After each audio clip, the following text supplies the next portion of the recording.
Hello friends, എല്ലാവർക്കും മറ്റൊരു വീഡിയോയിലേക്ക് സ്വാഗതം. ഇന്നത്തെ വീഡിയോ ഞാൻ നിങ്ങൾ പറയുമ്പോൾ നമ്മളെല്ലാവരും ഉപയോഗിക്കുന്ന ഒരു ആപ്ലിക്കേഷനാണ് വാട്സപ്പ് എന്നത്. വാട്സപ്പ് നമ്മൾ കുറേ അപ്ഡേറ്റുകൾ കണ്ടിട്ടുണ്ട്. പക്ഷേ ഇനി വരാനിരിക്കുന്ന കുറച്ച് അപ്ഡേറ്റുകളാണ് ഇന്നത്തെ വീഡിയോ ഞാൻ പറയുന്നത്. My name is Jettin Jose. Welcome to my video blog.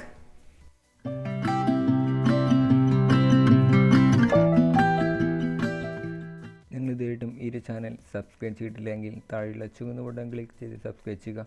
ഒപ്പം തന്നെ തൊട്ടപ്പുറത്തുള്ള ബെല്ലൈക്കനും എന്നെ വിളിച്ച് ചെയ്യുക. അപ്പോഴാണ് ഞാൻ അപ്ലോഡ് ചെയ്യുന്ന വീഡിയോസിന് നോട്ടിഫിക്കേഷൻ ലഭിക്കുകയുള്ളൂ. നമ്മുടെ വാട്സപ്പിൽ നമ്മൾ കുറച്ച് മെസ്സേജുകളുണ്ടാവും. ഈ ഒരു ബോംബ് ഷെയർ ചെയ്യുക, അല്ലെങ്കിൽ കുറച്ച് ഡോട്ടുകൾ ഷെയർ ചെയ്യുക, അങ്ങനെ ചില മെസ്സേജുകൾ. ആ ഒരു മെസ്സേജ് നമ്മൾ വാട്സപ്പിൽ കാണുകയാണെങ്കിൽ നമ്മുടെ വാട്സപ്പ് കുറച്ച് നേരത്തെ ഹാങ് ആവും. അങ്ങനത്തെ ചില മെസ്സേജ് ആയിരിക്കും. അപ്പോൾ നമ്മളൊരു ഗ്രൂപ്പിലൊക്കെ ഒരു മെസ്സേജ് ഇടുകയാണെങ്കിൽ ആ ഗ്രൂപ്പിലെ എല്ലാവരും വാട്സപ്പും കുറച്ച് നേരത്തെ ഹാങ് ആവും. അപ്പോൾ അതുപോലത്തെ മെസ്സേജുകൾ ഇനി ഫോർവേഡ് ചെയ്താൽ നമ്മുടെ വാട്സപ്പിനൊന്നും സംഭവിക്കില്ല. അപ്പോൾ അങ്ങനത്തെ ഒരു അപ്ഡേറ്റാണ് ഇനി വരാൻ പോകുന്നത്. ആദ്യം ഈ അപ്ഡേറ്റ് ബീറ്റ വേർഷനിലേക്ക് വരിക, അത് കഴിഞ്ഞിട്ട് ഒരു നോർമൽ വാട്സപ്പിൽ നമുക്ക് ലഭിക്കുന്നത്. രണ്ടാമത്തെ ഒരു അപ്ഡേറ്റാണ്, നമ്മൾ വാട്സപ്പിൽ സ്റ്റോറികൾ ഇടാറുണ്ട്. നമ്മൾ ഫേസ്ബുക്കിലിടും, ഒപ്പം തന്നെ ഇൻസ്റ്റാഗ്രാമിലിടും. ഈ മൂന്നെണ്ണത്തിലും നമുക്ക് സ്റ്റോറികൾ ഇടാറുണ്ട്. ഇനി മുതൽ നമുക്ക് വാട്സപ്പ് ഉപയോഗിച്ച് തന്നെ ഫേസ്ബുക്കിലേക്കും ഇൻസ്റ്റാഗ്രാമിലേക്കും നമുക്ക് സ്റ്റോറി ഇടാൻ സാധിക്കും. സാധാരണ നമ്മൾ ചെയ്തായിരുന്നു ഈ മൂന്ന് അപ്ലിക്കേഷൻ നമ്മൾ വേറെയാണ് സ്റ്റോറി ഇടാറ്. പക്ഷേ ഇനി മുതൽ നമുക്കത് വേണ്ട. ഇനി മുതൽ നമുക്ക് ഒരുമിച്ച് തന്നെ ഈ മൂന്ന് അപ്ലിക്കേഷൻ നമുക്ക് സ്റ്റോർ ഇടാൻ സാധിക്കും. നമുക്കെല്ലാവർക്കും ഇതുപോലെ മെസ്സേജ് വന്നിട്ടുണ്ടാവും. ഇപ്പോൾ നാളെ ഹർത്താൽ, അല്ലെങ്കിൽ ഇവിടെ ആക്സിഡൻറ്റ് സംഭവിച്ചു, അല്ലെങ്കിൽ ഒരു കുട്ടിക്ക് ജീവരക്ഷകനെ ഷെയർ ചെയ്യുക, അങ്ങനെ കുറേ ഫേക്ക് മെസ്സേജുകൾ നമുക്ക് വന്നിട്ടുണ്ടാവും. ഇനി മുതൽ നിങ്ങൾക്ക് ആരെങ്കിലും ഫേക്ക് മെസ്സേജ് അയക്കണമെങ്കിൽ ആ ഒരു മെസ്സേജിന് താഴെ നമുക്ക് റിപ്പോർട്ട് ചെയ്യാനുള്ള ഓപ്ഷൻ ഉണ്ടാവും. ഇതുപോലെ കുറേ പേര് ആ ഒരു മെസ്സേജിനെ റിപ്പോർട്ട് കൊടുക്കുകയാണെങ്കിൽ ആ ഒരു മെസ്സേജ് അയച്ച ആളുടെ അക്കൗണ്ട് ബാൻ ആവാനും സാധ്യതയുണ്ട്.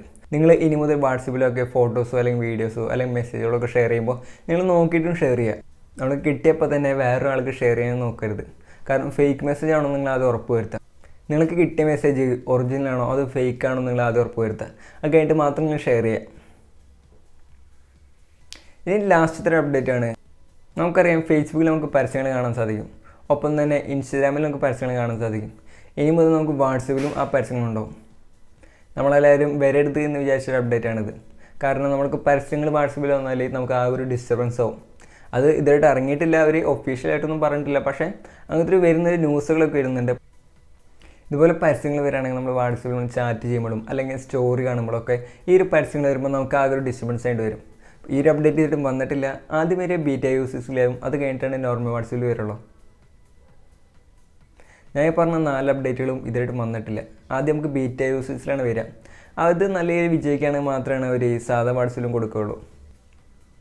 ഈ വീഡിയോ ഇഷ്ടപ്പെട്ടെന്ന് നിങ്ങൾ ലൈക്ക് ചെയ്യുക, നിങ്ങളുടെ കൂട്ടുമായി ഷെയർ ചെയ്യുക, എന്തെങ്കിലും അഭിപ്രായം താഴെ കമൻറ്റ് ചെയ്യുക. Thanks for watching. Please subscribe my channel.